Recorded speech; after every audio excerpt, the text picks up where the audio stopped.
almost there. Woo! So it was like a 20-second delay. Okay.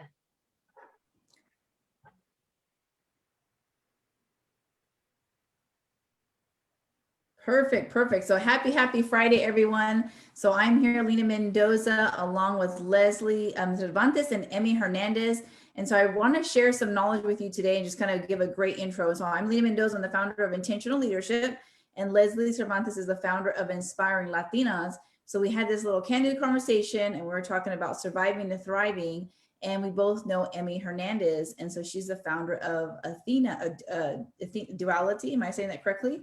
And oh my gosh, and just in the small nuggets that I've heard Emmy share, I say small snippets of time, I should say, I am like, I wish I would have been able to articulate that and hone in on that when I was much younger. It would have definitely saved me a lot of heartache.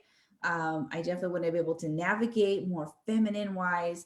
And so I want to honor Emmy by sharing you with like really like who she is and her background. So Emmy is an executive level love and relationship coach, international speaker, workshop facilitator, and author. So she just published her book in COVID-19. And after starting her consulting career in San Francisco tech world, providing services for companies like Lyft and Microsoft, she noticed a longing from women and couples who wanted to co-create an epic, passionate, and fulfilling romantic partnership, but did not know how to do it. That was a catalyst to Emmy's private practice.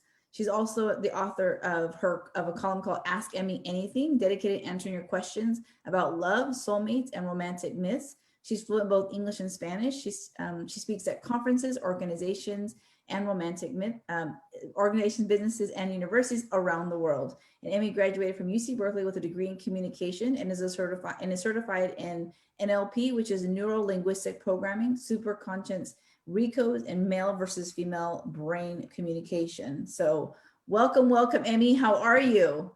Thank you so much, Lena and Leslie, two of my favorite ladies in the world. I know we've been working behind the scenes and I know you both on a professional and personal level. And it is such an honor to be here with you ladies tonight. I am on a crazy high. I have been going back to back to back. I started off my day at the gym and have not stopped for a moment all day today. And you two are my last stop for the day. I am 2 hours ahead of y'all. And, you know, I'm ready to bring the fire if you are. So let's do this, baby. Oh, we're ready. We've been ready for you. So Leslie, can you share real quick before we start asking Emmy some questions? Like, why did you feel it was so important to talk about surviving to thriving? And, you know, talking about that with masculine and feminine energy, because I know just in this conversation, just talking about it, set your soul on fire. Like, girl, we need to do this speaker series. Like, there is like definitely some topics. So tell us about what that was like for you and why we have Emmy here. Definitely. So I've just, from my experiences and interactions with other people around this pandemic, COVID-19, it's been very tough for a lot of people on so many levels. But I think besides having a COVID-19 pandemic, we're also having an extensive mental health pandemic, people going through anxiety, people going through depression, people not feeling competent, people feeling, reassessing their jobs, their careers, a lot of life choices now that they're in stillness and wanting to pivot, but not knowing how to. And so I was inspired for you and I to call this series Surviving to Thriving, because it's no longer enough to just survive, to just barely get by. I want people to thrive, to feel happy and to own it and to know what that looks like and how to get there. You know, there's a lot of things that I had to learn in order to reach a different level of happiness and like a genuine level of happiness, especially amidst everything that we're going through. And yet I still feel like I'm thriving and I'm doing a lot more than I've been able to in the past. So how can we help other women get there? That's the goal, is empowering other women instead of just hoarding all the knowledge and keeping the knowledge to myself. How do we spread it and show other women how they can become empowered as well? And so why masculine and feminine energy? I'm going to let Emmy talk a little bit more about that, and then I'll share later on how I've been able to apply it in my life so that I don't steal the show and all the information. Because Emmy, is the expert in this topic. I'm still the student. Well, first of all, I would say that I don't think I know that I will never stop being a student, and I would call you an expert already. Both you and Lena, well, the three of us are experts in this arena, so I want to make sure we each give ourselves the authority that we deserve in that, because a lot of people, well, a lot of women, first of all, maybe some of you have or haven't heard even the terms feminine and masculine energy. And if you have, you haven't heard the term masculine and feminine polarity. Okay. Yes. Polarity is something that is not talked about either in the professional realm or in the personal realm. And I am an expert in masculine and feminine energy, both in the professional realm and in the romantic life. And I'll tell you a little bit about why. So I went on a very long and painful journey figuring out why was it that I was a quote unquote badass chingona in my professional life, in my success, in my career. You know, I'm the first person in my family to graduate from elementary school. I'm a proud first generation Mexican young Latina in the US. I was born and raised in LA to my parents who were farmhands in Mexico. And they came to the US. My dad worked in construction, and we were lucky enough to be able to have my mom at home taking care of the kids and cooking for us. But that left a little bit of money just to make sure to take care of the kids. So I'm the oldest of 7. So I went off and was lucky enough to get a scholarship at UC Berkeley and went off and built out my career. So I was like, I made it, right? Right? So for a lot of you, I'm sure some of you can resonate. We get to a certain level of professional career and we're like, okay, it's supposed to feel better, isn't it? Like we feel a certain sense of success and we're like, is this it? I remember my first job out of college, after about a year, I was like, dang it. Like, is this it? Is this all I've been working towards all these years? My teachers, go to college, your life will be amazing. I'm like, okay. And then a year later, I'm like, it's not that awesome. What I realized was many years after that, especially when I wasn't meeting healthy men to date. And what I realized was I was living the life that I was seeing in the media. And I was mimicking what I saw was success in the workplace, in the corporate world. So I was following advice, and I had mentors that were all men. And don't get me wrong, I love men and I love their advice, but we as women are not men. We are more empathetic. We are way more emotional. Thank God. Our empathy and our emotions and the way that we connect with all human beings and animals on the planet make us so fucking special. Okay, ladies, we're going to talk about menstruation. Our period is not a curse. Thanks to the fact that our body works the way it does, we create life. Do you realize what a big deal that is? The media and the commercials make us think there's something wrong with us because we have to deal with this and tampons and this and that. No, here's what happens. There is another pandemic that has been going on before COVID-19, and this is women ending up in the hospital with what we hear as burnout. The medical term is adrenal fatigue. Ladies, as women, our bodies are not designed to go, hustle, 24 freaking 7. That is not how we are designed. We are designed to do multiple things at once. Our brain is magnificent that way, but our body needs rest, scheduled rest. And guess what? We actually need to cry to process. This is feminine energy. We receive information, we process, and we give it out to the world. We wouldn't be able to nurture our babies, our team, anybody without that. The reason women go to the hospital more often than men with adrenal fatigue is because our adrenal glands are biologically, anatomically so much smaller than men's. They sit right above our kidneys. And Men, by default, biologically, anatomically, have a lot more testosterone than we do. They're just built that way. So they can go a lot longer than we can before they crash and burn, because they do crash and burn, ladies. The men also crash and burn, but they do it in private because they don't have sisterhood.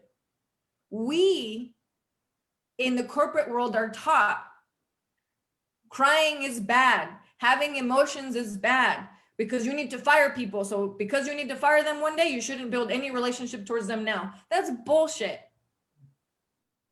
We have gifts as women, as the feminine energy at our core, that men will never understand, and they can't understand. We can't expect them to. But the masculine feminine polarity is just like, let me give you an example, planet Earth, North and South Pole. This is polarity. It's a magnet. Imagine if this magnet did not exist, with the planet Earth, polar opposites, polarity, our planet would fall into the abyss. We need to have not polar opposite interests with people, but polar opposite energy. And that's where masculine and feminine, I'm sure a lot of you have seen the sign, the yin and yang, the Eastern symbol of yin and yang, the black and the white. That's what polarity means. Polarity is not the same thing as polar opposites. A lot of people think opposites attract. I don't know about that. Polarity attracts, healthy polarity. Femininity means you step into who you are, receive love, okay? Receive and own your sovereignty. Don't let anybody mess with your freedom and your sovereignty of who you are. And the masculine energy, we both have masculine and feminine, but the men are designed to go hunt those tigers. The women are designed to take care of everything else. Okay, so we're going to go into a little bit more about the female male brain probably at another time and topic, but that's sort of the basics that I wanted to cover here, that I wanted to start off the foundation of the feminine, masculine energy and polarity. And most men at their core are masculine. Most women at their core are feminine energy. But women, we have been adding masculine masks over the years, repressing our emotions, trying to be too logical about things. And then we cry when it's very inappropriate because we've been repressing our emotions for such a long time. My loves, when you feel like crying, there's nothing wrong with you. You're a gorgeous, beautiful woman. That is what beautiful feminine energy is. And we actually need to cry and process. It's called, the Greeks called it catharsis, the cleansing of the soul. Let's go from there, ladies. I know I went on a little rant there, my apologies. But as you can tell, I'm not passionate about this topic at all. No, I love what you just said. And going back to what you said about adrenal fatigue and burnout, these are discussions Lena and I have, and we refer to it as toxic hustle, team no sleep. I'll sleep when I die, right? And I have now come to understand, and I used to embrace that, like team no sleep, and I'm not going to cry in this situation. I'm going to be strong. And then later, all these repressed emotions would come to the surface. And then I'd be like, why the fuck is it coming up now? Well, because I've been holding it in. So sooner or later, when I'm at the grocery store buying fruit, I'm going to be like, because I didn't let it out then. So I really love what you said about the crying part. It's just the cleansing of the soul and honoring that, honoring our emotions, not feeling like we're broken, not feeling like there's something wrong with us, and really embracing our feminine energy and not trying to imitate masculine work or their energy, because we're designed differently. Yes. We're designed differently. And as far as like adrenal fatigue and burnout, I take that very seriously. That can look like a lot for different people. It could be hair loss, it could be eczema, it could be depression, suicidal thoughts, ideation, attempts. It's so common, we just don't talk about it. but it's not unique to just one small group of women. It's all across the board. And so it's important that we shed light on this. So thank you so much. Yeah, I love that. I mean, I feel like I went to church and I feel like there's like a spiritual cleanse and like, I mean, definitely, I think it's, I think definitely not learning and hearing how you articulate feminine and masculine energy could have saved me in a lot of workplace situations. I can definitely be that alpha female. And so, if you look it up and definitively, it means that, it means different things to different people. And so I remember looking it up and it saying that you can walk into a room of men and sleep with anybody. And I'm like, oh, like, I am not that alpha female. Like, what does that mean? Right. Or, but understanding what is it like to date an alpha male versus a beta male.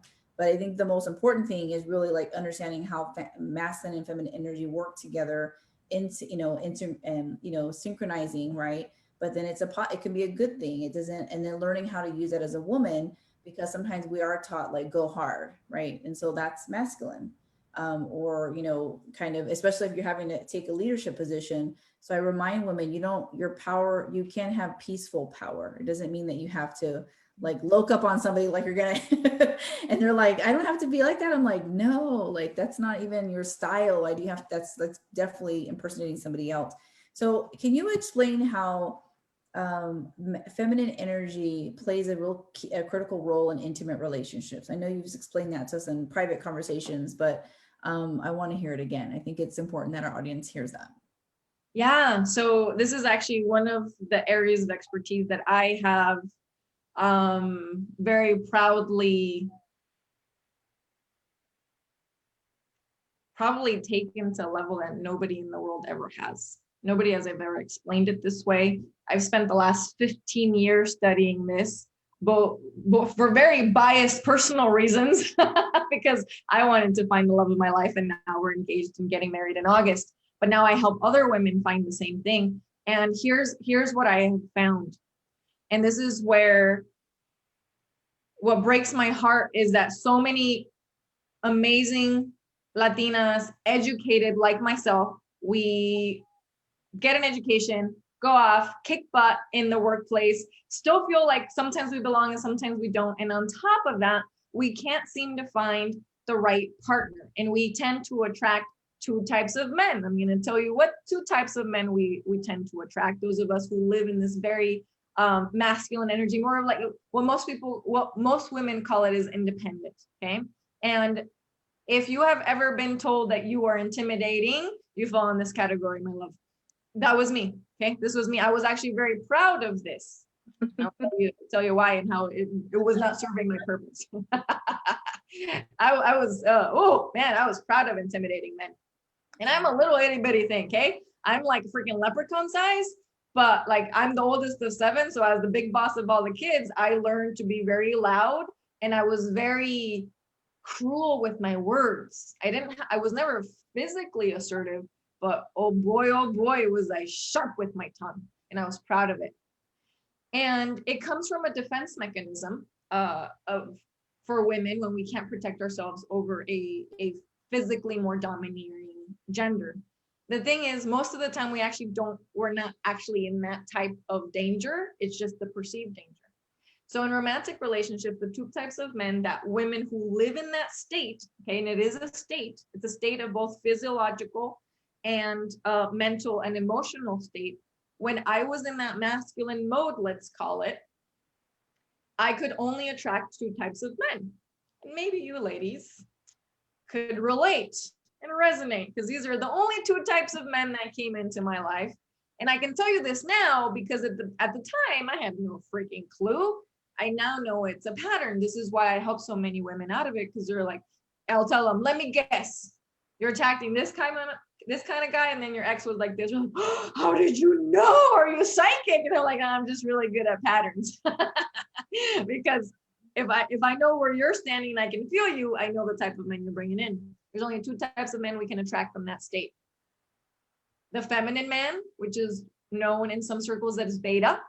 This is the guy that is the really good guy. He's really sweet, but you're not really that attracted to him, and you never want to have sex with the guy. And then you feel bad, you feel guilty because you're like, Ebe, what's wrong with me? Why can't I like this guy? He's really good.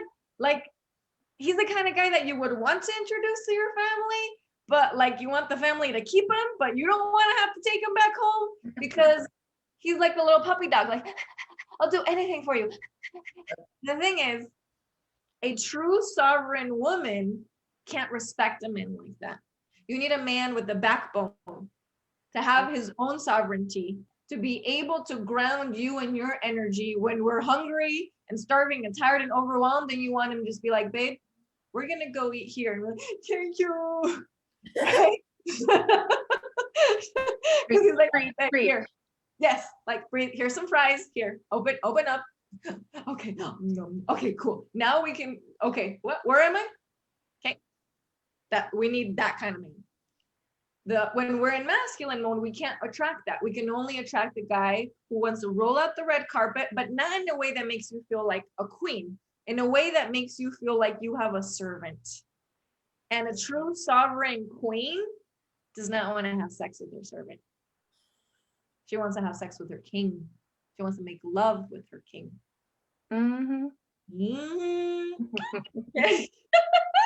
That's the first kind. The second type of man that we attract from the masculine state, the woman, remember, just the mask. That's not where we live. Well, that's where I want to help the women step out of that. It's the second kind, and this is the most destructive. And most women alternate from one to another. They just don't realize it because they go from one pendulum to the other. We will attract, and I attracted this in my life as well in the past, the toxic, domineering, or the narcissist. This is the one that shows up very charismatic at first. He actually will tell you that he's so like turned on by how independent you are and how much of a badass you are and how you don't need a man because you're proud of not needing one. He'll come across as very charismatic and love bomb you at first. And very quickly, a few weeks or months later, once you feel like you've already created this emotional attachment to this man because you think, finally, a man that's not intimidated by me. I can just be me. Ooh, that's the biggest trick in the book. They are master manipulators. These toxic men will then turn everything around and do something called gaslighting. That is something will happen in your relationship and there's a situation where he did something messed up and then make you apologize for it. He will always turn himself into the victim. And here's the fucked up part, that you believe it. You start questioning your own sanity. The most educated, most brilliant women I have ever met in my life, myself included, and so many of all these women that I've met, I wonder, how the hell could we believe such lies? But these men are master manipulators.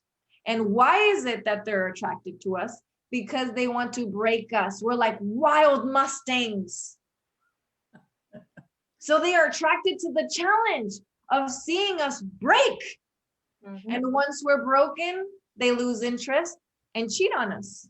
Once we're broken, they lose interest because we're no longer a challenge. So if you see people who are constantly fighting, get back together fighting, and they have makeup sex and fighting, they're in a toxic relationship because they're addicted to the drama and to the adrenaline. I can tell you, I have these tensions, beautiful chemistry tensions with my partner and my fiance. They're just not built off of drama. They're built off of playfulness instead. Because we have a healthy polarity, he is the alpha male in our household. I am the alpha female, but we are never alpha at the same time in the same room. Why? Because when he's home, I don't need to worry about protecting myself. He's got it. He's going to make sure whoever's knocking at the door, he's got it. I'm good. He keeps me safe so I can relax and be on guard and be vulnerable and cuddle up on him and run around in the kitchen and do funny faces at him and slap his booty and run away and have him come chase me. Ooh, we play adult hide and seek. Adult hide and seek is sexy. Okay. That's where healthy polarity comes in. But it takes us as the woman to remove all the shit mask that we've been carrying on in a professional realm. Don't get me wrong, ladies. I want you to still be badasses at work. I still have I'm not losing my feminine, my masculine energy. I have that very strongly. I just choose to switch in and out of it. I think you ladies, we have briefly discussed code switch, right? Where those of us who are bilingual or trilingual or any languages kind of switch from one language to another. Mm-hmm. That's what I help my clients do. You code switch from feminine to masculine. I know that as soon as that door opens, and after we're done with this call, that door opens, I'm not Coach Emmy. I'm Matt's Emmy. I'm Shenanigans Emmy. I'm going to go run as soon as he opens that door in the front door. I'm going to go run out there. I'm going to slide across that kitchen, crash into him, give him the biggest hug and kiss on the planet, and just say, welcome home, my love. Nothing else. No questions, no details, just the excitement as he holds his arms open because he can't wait to get his hands on me. That is healthy polarity. And that can only happen when I choose to step into feminine. I can't be masculine and he can't be masculine at the same time. Since his default is masculine, how could I then be masculine? Because we're only going to be arguing, then we're going to be like, who's got the bigger penis? By default, I'm going to lose. I don't have one. I'd rather not argue about who's got the bigger penis. He can keep his, right? And I'd rather just be the woman in our relationship. We have different conversations when it comes to professional realm because I know how to establish a status alignment. Okay, that's a different conversation. We can talk about that another time. But when it comes to romance, typically for the most part, and by the way, what I'm talking about applies to both homosexual and heterosexual and LGBT relationships. There's always someone who is at their core feminine and at their core masculine. It doesn't really matter what the gender is. This is not just for hetero relationships. I love that clarity you provide. And so I know Leslie and I are like mesmerized, like, oh my God, like I feel like, and like you're like an angelic voice, because I can tell you for sure, probably definitely would have saved me lots of years and heartbreak, understanding like how to navigate that from work to home, and then not having to be that independent woman, right? And maybe understanding how to be interdependent. And what does that mean, feminine energy? Does it necessarily mean anything woo-woo out there? But, you know, or just feminist, right? Because sometimes people kind of knock that down, like woman empowerment or being feminine or being proud of being a woman. I think women need to hone in on that power that they have. And so, but as you're talking, I can't help but think about how this also comes into play in the workforce, right? And so in the work environment. So how would you say you can use that feminine energy in the marketplace, in a corporate America?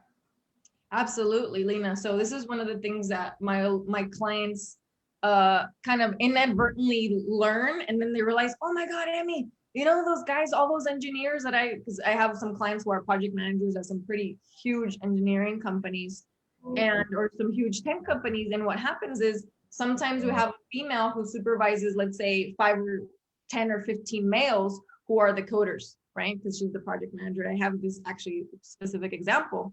And what happens is that because our brains are not designed the same way, the male brain is designed to be focused one track.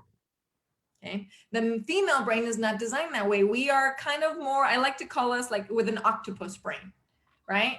And octopi are some of the most brilliant animals in the animal kingdom. Yes. So we can focus on multiple things at the same time and do a lot of different things. Therefore, we can ask 5 to 6 questions back to back to back to back to another woman, and she will follow us. She will know what the answer is, no problem. A man cannot do that. By default, he needs one question at a time. Okay. Get the answer, let him answer, and process. So that's an important thing to understand. Understanding how we are designed differently and being able to manage your team better. So what happens is when I teach women to not demand things, okay, because the masculine energy demands, requesting kindly with specific guidelines of like, hey, when do you think you could get this done? This would be great by this time, but what in your area expertise, what do you recommend we put the deadline for?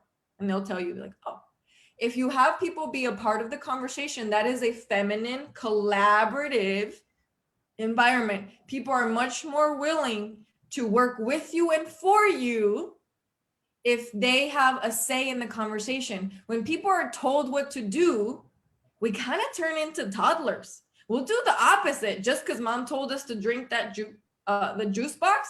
No, well, I'm gonna go run outside now. And you throw a tantrum. And adults throw tantrums in their head from their ego. And sometimes people will purposely make deadlines longer or stretch it out. This is what people call morale at the workplace. If you're not getting appreciated for what you do, why would you do more of it? And that is the old school masculine wish, whip, do this because it's your job and I'm paying you. And those are where people get burnt out and they leave, and they have, those corporations have very high attrition rate. But there are a lot of corporations who are figuring out now, like, oh, that's not how it works. And what's funny is that there's a term for it now. It's called servant leadership. What servant leadership actually is coming from a place of feminine. It's coming from a place of collaboration. It's coming from a place of not demanding and telling people what to do, but having an open conversation, still with guidelines. It's not like we don't get work done. And what's funny is that the science and the data prove that people are way more productive when you actually include them in the conversation as opposed to telling them what to do. And this is very different. I have a lot of my female, and one of the things that servant leadership doesn't teach is they don't understand, they don't bring into the conversation the male-female brain. I bring it to a whole other level because it's actually hurting us women in the workplace. I hear this all the time. There's a woman up for a potential candidacy at the board. It's between her and 3 other guys, and she will not get picked. A guy get picked, and then we turn it into this whole feminist thing again. Oh, there they are, those assholes, blah, blah, blah, blah, blah, blah, blah. Right? Because it's like, well, by default, that's what we have to assume. What I have now found is once I interview those who made the selection, they'll tell me, Emmy, it's not that we didn't want her there. It's that there's just something about how she says and what she does that we can't pinpoint. And I'm going to tell you exactly what it is. Men feel disrespected when you interrupt them when they're making their point. And here's the funny thing, ladies, that as women, we interrupt each other all the time in normal conversation. It's how we talk. It's how we, así comadreamos, right? It's not even about gossip. It's like, oh, I went to the store and got these shoes last week. Like, oh, what color are they? Oh my God, I love that color. Like, where'd you go? Oh, what department was that in? We don't see that as an interruption. That's a normal conversation. To men, that is disrespectful. Yeah. And this is not an ego thing, ladies. Their brain literally gets sidetracked because they're single focused. Our brain comes right back to it. We're like, okay, so where were we? Awesome. And they're like, what the beep? We're like on another planet now. And that's why they feel disrespected, because their brain is out of whack. We just threw them for a loop. Yeah. And they will literally forget what it was they were talking to you about. I've had that happen. Like, I can't remember because they're so linear, like you said, biologically different. Yep. That's So those are a few tips that I have picked up along the year, along the way. So please, ladies, give more examples of those, because these are just generalities and examples that I've seen in the workplace, but they make a massive difference when the ladies figure it out, and they're like, oh my God, Emmy, everything's so different at work. Everybody's working so much faster, and they're appreciative, and they like me, and I actually like my job now. Like, oh, Yeah, that's okay, awesome. fine. Yeah. It was the baby boomer generation and above that believed in, do as I say, don't ask questions, right? So that heavy masculine kind of cracked the whip, and that worked for so long. And my boyfriend and I are different ages, and so he had enlightened me some months back. We were watching I think it was like Undercover Boss, and this is when there were, there's a guy like, this is like here and now, cussing at the staff, saying all these bad words, calling him a B word, calling him the P word. And he goes, I don't know if you realize this, but that wasn't that far long ago that we used to think that was actually encouraged. And I just looked at him, I was like, what? And I was like, and then I had to remember, Lena, how many times have you been in that position where you had a boss and they put you in, and they cussed at you and they put you under that pressure? And then also having been in the military, a military kid, and understanding that, like, that's how we roll, that this is that masculine energy. But learning how to unlearn those behaviors, and then also how that then also goes into your personal intimate relationships. So that can definitely clash both in the workforce, and then also and when it comes to building healthy relationships. So I know Leslie has some questions for you. So thank you so much for answering these questions. And I just love listening to you, girl. Like, you just bring it, you do not hold back. And I'm hoping people are taking notes, because this is what causes us to not promote. This is also what causes us, to not be in a healthy relationship. And, what do we need to learn and unlearn to get to a place of healthy peace and love? So take it away, Leslie. And before I move on to a question that I have, I want to go back to something that was brought up in our conversations, me as your client and you as my soulmate love coach. I'm actually still working with Emmy. We've been together for approximately a year.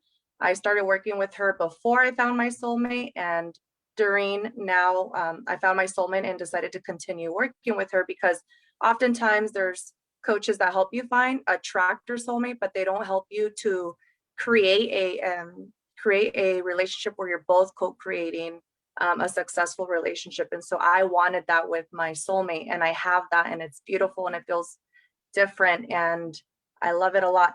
But one thing I was very guilty of as a workaholic, recovering workaholic, I have a strong work ethic that's different than becoming a workaholic.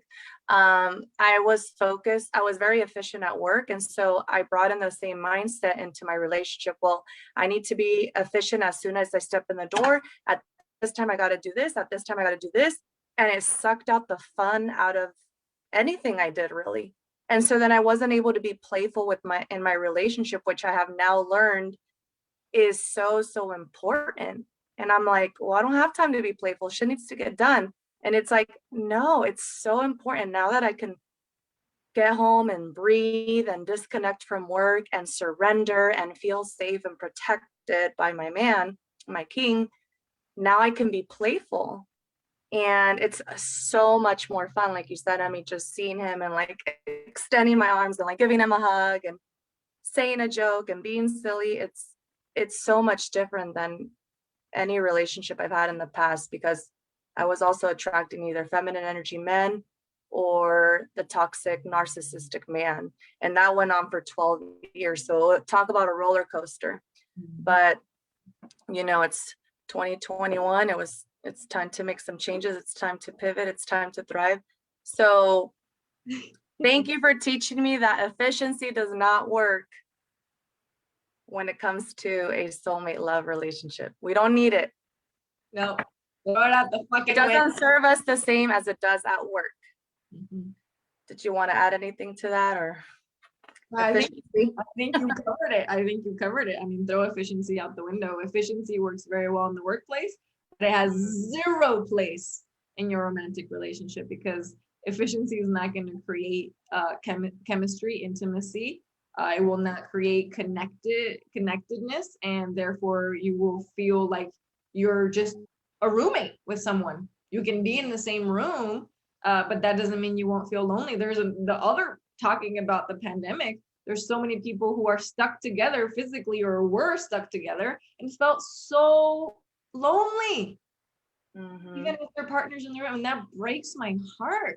And that's because people have lost the art of polarity. If they did have it when they first started their relationship, they lost it because they lost the number one thing that you just brought up, playfulness. playfulness is key.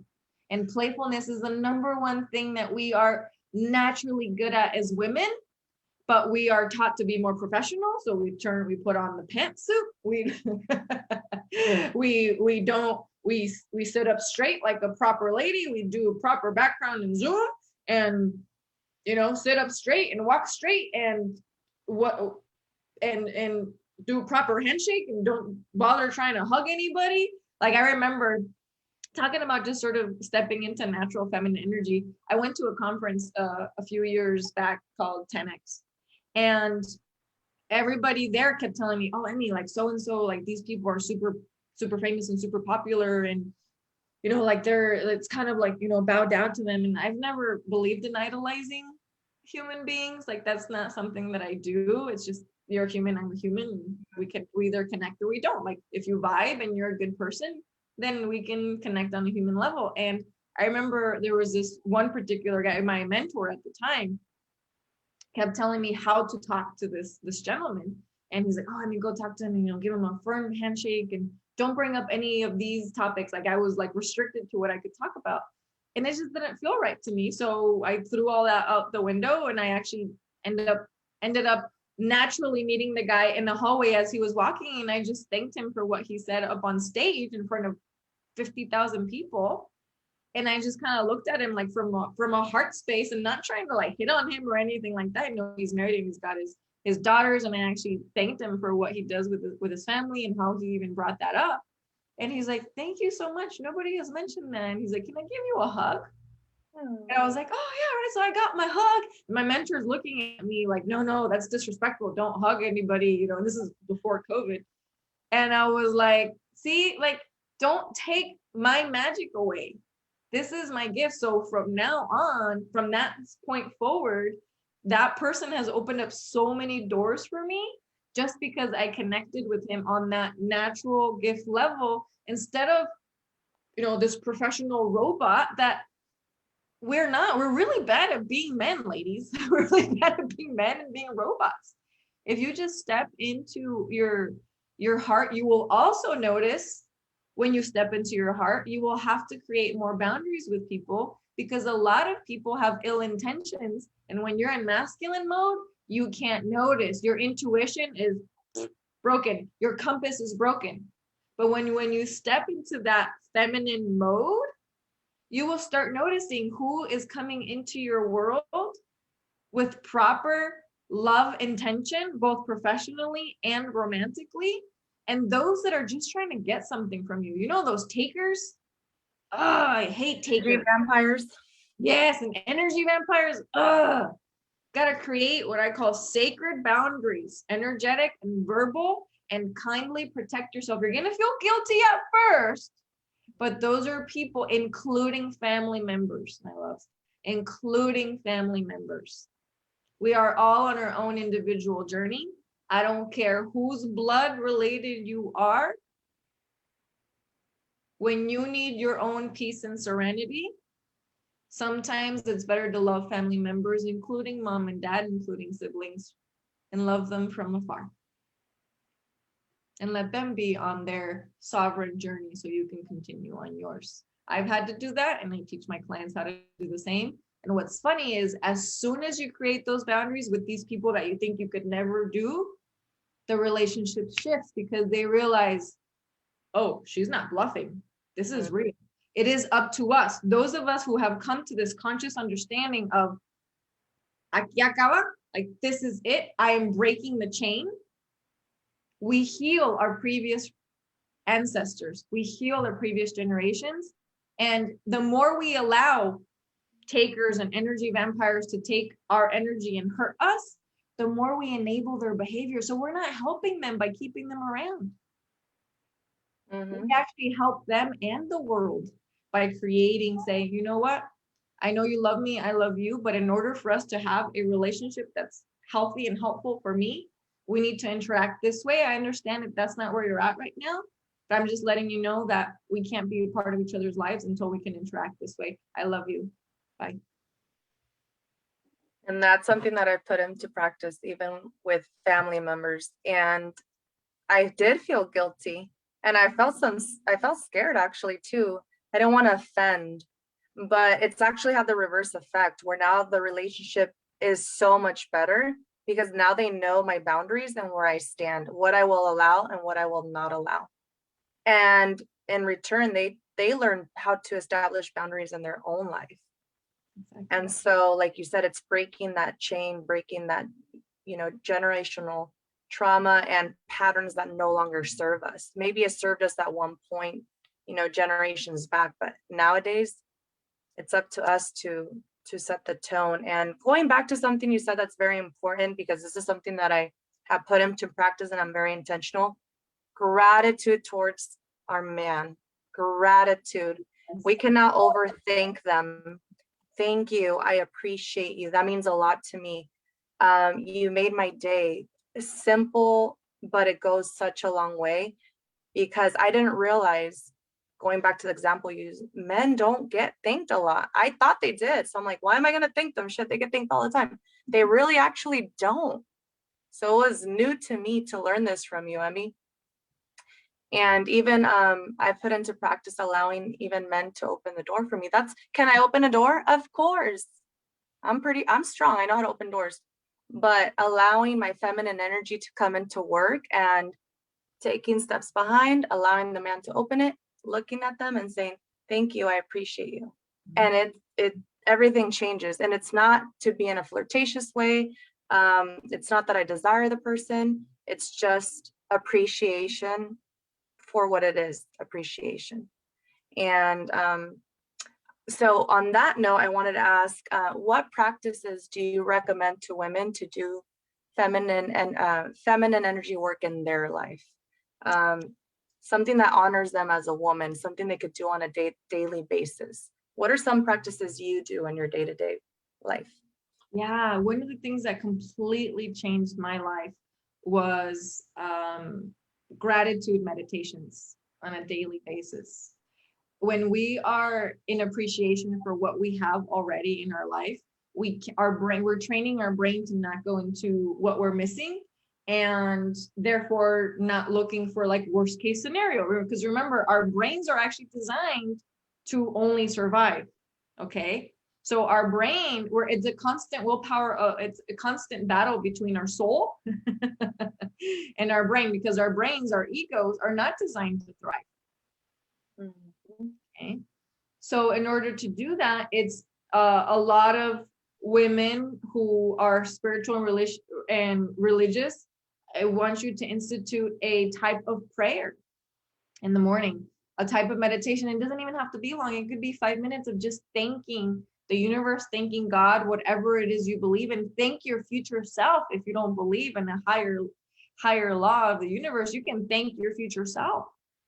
That's one thing, meditation and sort of the gratitude, having that, as you discussed, Leslie.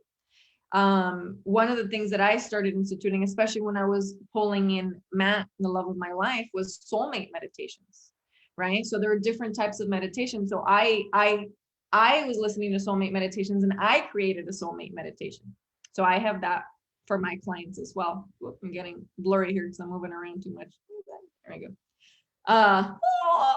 So, creating that soulmate meditation and having that. So I work on abundance rituals and abundance meditation as well, because it's constantly, there's always a constant up level, right?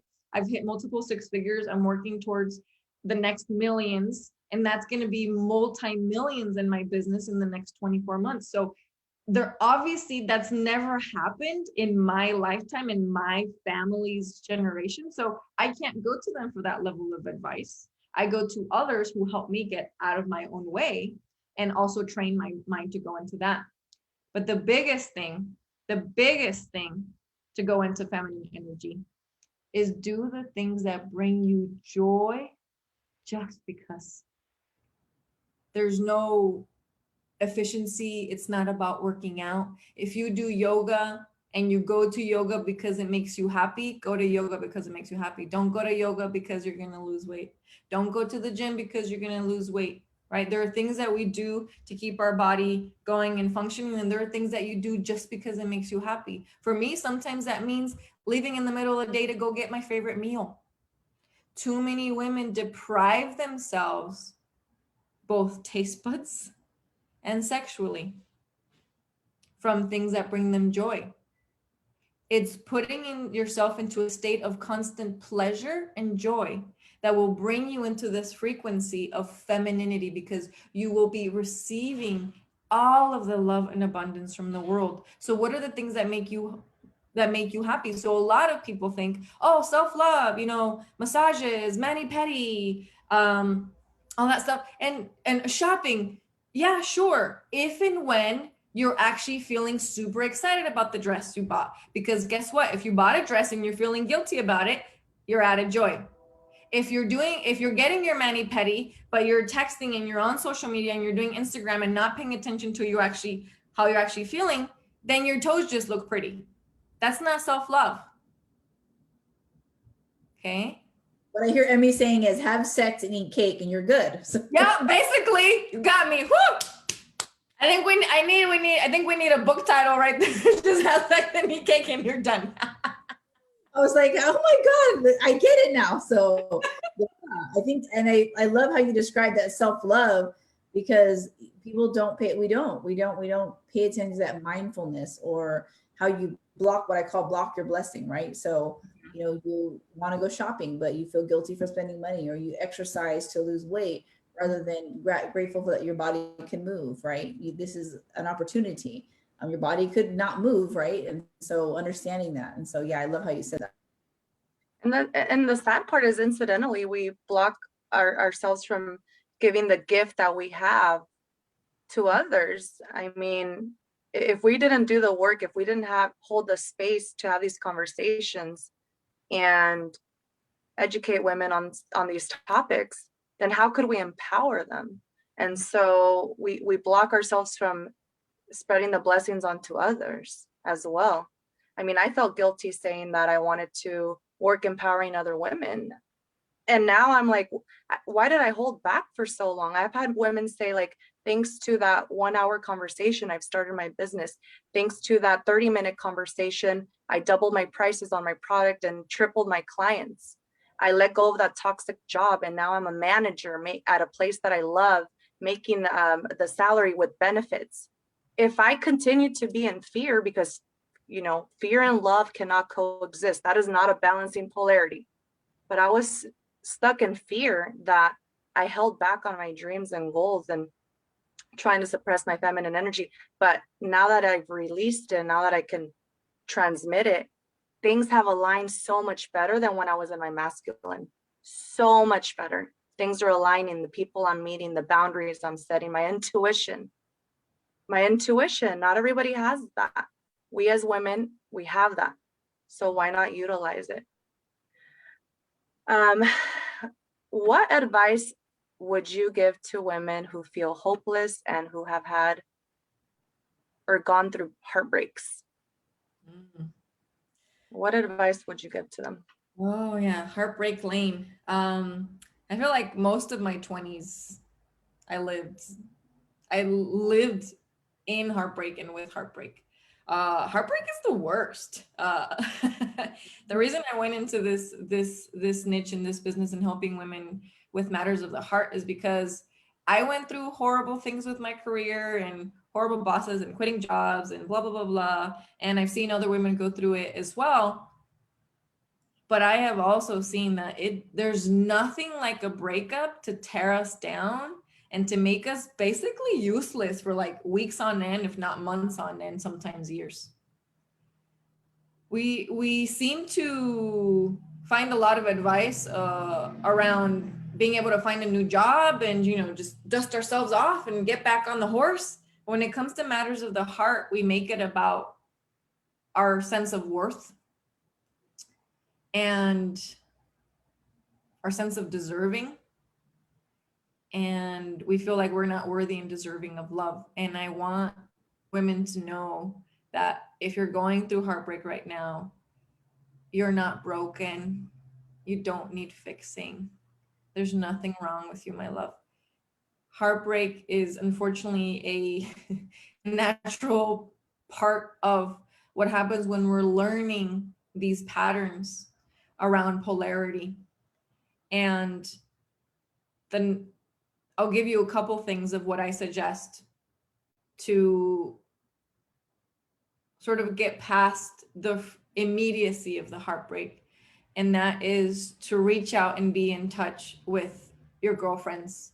Create a strong tribe of sisterhood. Sisterhood is so magical. That's something that men don't have. They have some bond with some bros, but it's nothing. They will never understand why our brunches are 6 hours long.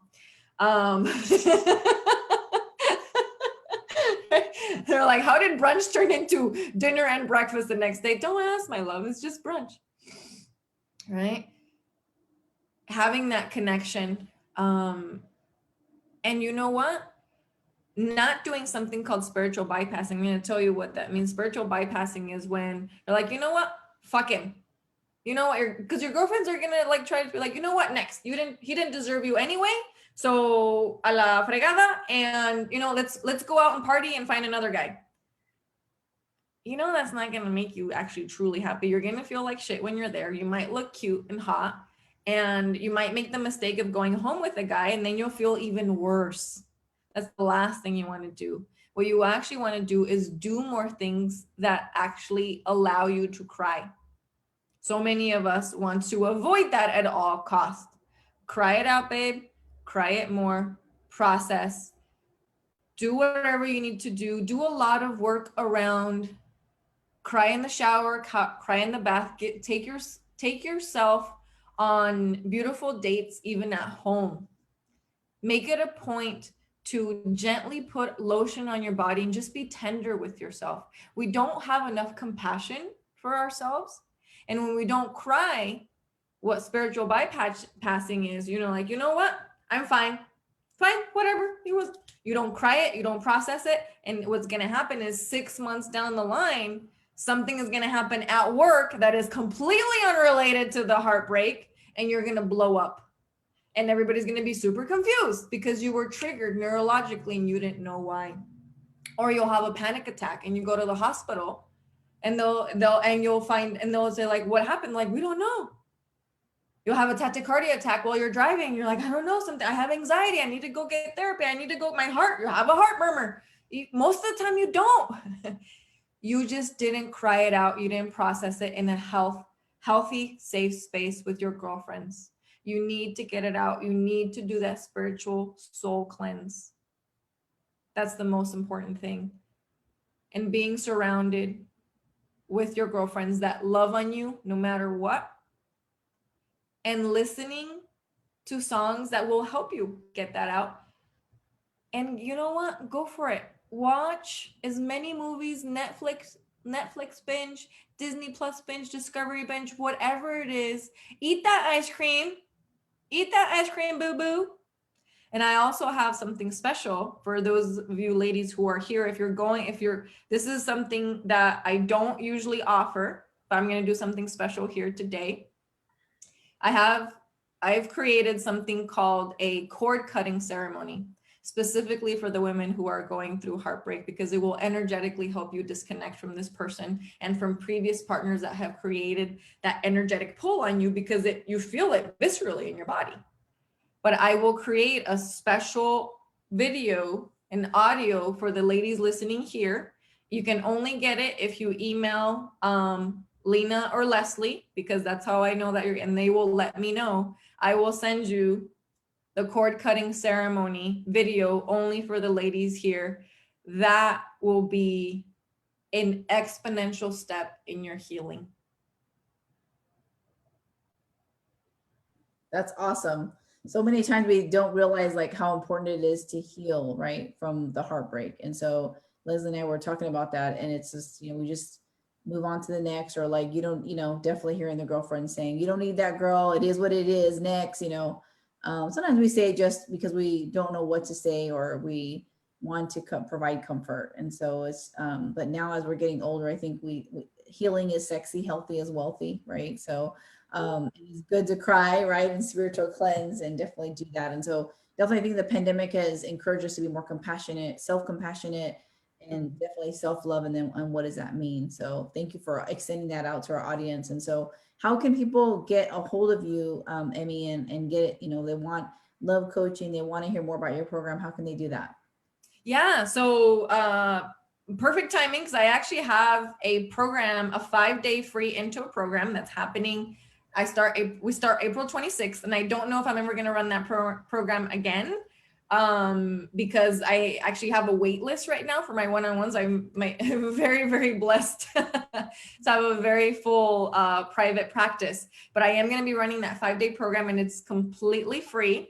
So the best way to contact me is dualityofathena.com, and we can put that in the comments here. You'll find it somewhere down, up, sideways. You'll find it. You're resourceful. You're a brilliant woman. Dualityofathena.com. You can contact me there. You can find me on LinkedIn. I'm all over the place, and I'll be happy to send you that link. I do want you to know that the requirement is you have to be available for the 3 live calls that we're doing next week, or be available to watch them within 24 hours. This is not one of those classes where you just sign up and 1 month later you realize, oh, I missed that challenge. That's not how I work.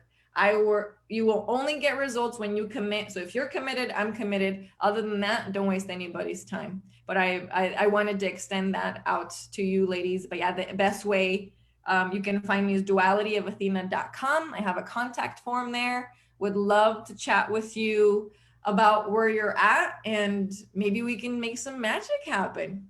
Oh my God, no doubt, magic will happen. Magic will happen. Thank you. Love that. A lot of intersectionality, and definitely we're going from home into work, and because I don't know if people realize how much healthy boundaries at home will help you have healthy boundaries in your relationship, and how to navigate masculine and feminine energy, just depending on how we were raised. Maybe we were raised as women to be more, to be a leader, or like the head honcho, or like Hefa moves, right? And so we're not encouraged necessarily to be soft and gentle. I can't even tell you how many women told me, I don't have to cook for a man. Like, I don't gotta do shit. I have a career. And I'm like, damn, like where are you gonna eat, girl? McDonald's? I'm like, come on now. So, and just different things that sometimes that media and social media produces. And so that we may think that we don't have to do that because of maybe their past hurts and habits and so forth, or heartbreaks. And so, but really it's about co-creating what's ahead. I love hearing you talk, Emmy. You're definitely full of love and very gentle. When I hear Leslie talk, I mean, even, it's just, I was like, I want to practice that door thing. And like, I'm with that. So, open my door, homie, open my door. So yeah, so thank you so much for extending that out. And Leslie, is there anything else you want to add or ask any other questions? Just thank you for teaching me how to co-create an epic relationship with my soulmate. I love you. I love the work you're doing. I'm one of your top fans. So we're here to support you. We're here to support other women. And like I told you before, Emmy, from working with you, I'm so thankful to have found my soulmate, but I'm also just so thankful before that to have found myself and reconnected with the self and my feminine energy, and being playful again, something I had suppressed because I was, I grew up in survival mode. And so I feel the shift in my energy, and and my arms are open to receive amazing things. And I'm worthy, just like all the women here are worthy as well. I just want to you're worthy. Just somewhere along the way, I forgot about my worthiness because I allowed other people to, put me down, and I believe the labels they put on me. But I've since healed. I'm still doing the healing work, and I'm excited. I'm excited to see other women get to work with you, and we will continue having more conversations this month. So if you enjoyed this conversation, stay tuned, because Lena and I will be hosting other wonderful conversations about important topics that are relevant for women today. Thank you again, Emmy. I love you. You're definitely a global servant leader, and you are changing so many lives. I know you originally came out here from the Bay Area, but know that you already have hit the globe and in a very impactful and loving way. And so we're very honored to have you here for the hour and then connect with you and then be able to text you when we have any questions. So. Always, you know that you two have direct access to me 24/7, which is not open to everyone, by the way. Only my clients and the women I love. And thank you both so much for everything that you're doing. I am your biggest fans. I truly respect, admire, and love you so much. And Leslie, every time I get texts from you, you make me cry. I'm like waterworks all the time. Just to see your growth in such a short amount of time, I'm like in awe of you. And I'm the lucky one to get to be your coach. So thank you for picking me, because I get to brag about you all the time. Thank you both. Yeah. Well, awesome. So let me end this Facebook Live, and I already stopped the recording.